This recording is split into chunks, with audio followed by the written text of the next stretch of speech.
आता isakal.com आहे देशातील नंबर 1 ची मराठी न्यूज वेबसाईट। प्रत्येक अपडेटसाठी isakal.com ला नक्की भेट द्या। काय नाव आहे आपलं आणि काल नेमकं काय घटना घडली आणि किती वाजता? माझं नाव आहे भावेश लक्ष्मण कनोजिया। मी यूपीचा राहणार आहे, झाशी मौराणीपूर।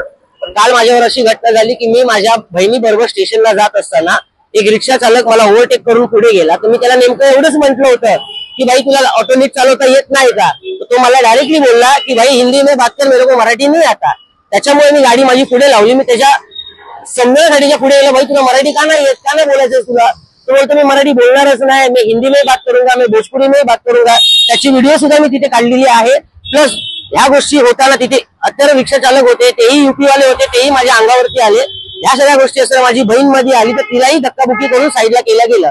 आणि मी ज्यावेळी व्हिडिओ काढतो त्यावेळी माझ्या हातावरती पण त्यांनी मारून माझे फोन खाली टाकले आणि तिथे कोणी आलं नाही। त्याच्यानंतर एक ट्रॅफिक चालक तिथे आला, तो येऊन आमच्या दोघांनाही त्यांनी लांब केला।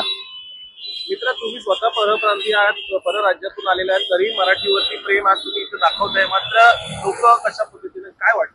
बघा, मी परप्रांतीय असल्यामुळे त्याचा वाद नाहीये, कारण की मी माझा जन्म महाराष्ट्रात झालेला आहे। मी स्वतः दादरला राहिला आणि माझे जे आजोबाचे जे वडील होते ते मिल कामगार आहेत।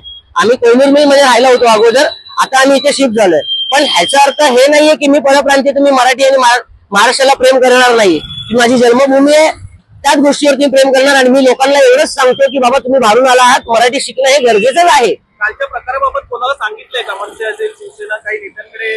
मी काल कुणाकडेच गेलो नाही। मी तिथे आमच्या विरार स्टेशनच्या बाजूला एक शिवसेनेची शाखा आहे, तिथे मी 9:30च्या दरम्यान गेलो होतो, पण ती शाखा बंद होती। त्याच्यामुळे रात्रीची 10-10:30ची वेळ झाली। हा प्रकार मी काही केला नाही, पण माझा असा विचार आहे की मी सकाळी जाऊन पोलीस स्टेशन मध्ये कंप्लेंट करू या संदर्भावर, कारण की हे आज एका रिक्षा चालकाने आमच्यावर केलंय, उद्या अजूनही करतील। आज मी स्वतः माझे जे आहेत त्यांच्याशी मी संपर्क साधला आणि मी इथे तुम्हाला कॉन्टॅक्ट केला। पण एवढंच प्रत्येक वेळी कुठला मराठी मुलगा करणार नाही, तो बोलणार जाऊ दे मला कामाला जायचंय, काय नाही। पण ह्याच्यावरतून ही जी लोक आहेत ही अजून पुढे वाढत जाणार आणि ह्यांना काही करून खाली आणलंच पाहिजे आणि ह्यांना यांची जागा दाखवलीच पाहिजे। जय हिंद, जय महाराष्ट्र।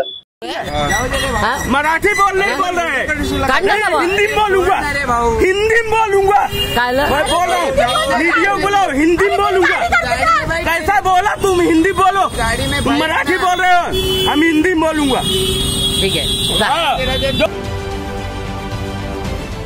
महाराष्ट्रातील सर्व बातम्यांचे विश्वासार्ह व्यासपीठ, सकाळच्या सर्व सोशल मीडिया प्लॅटफॉर्मला लाईक, फॉलो आणि सबस्क्राईब करा। तसंच सर्व नोटिफिकेशनसाठी बेल आयकॉन प्रेस करायला विसरू नका।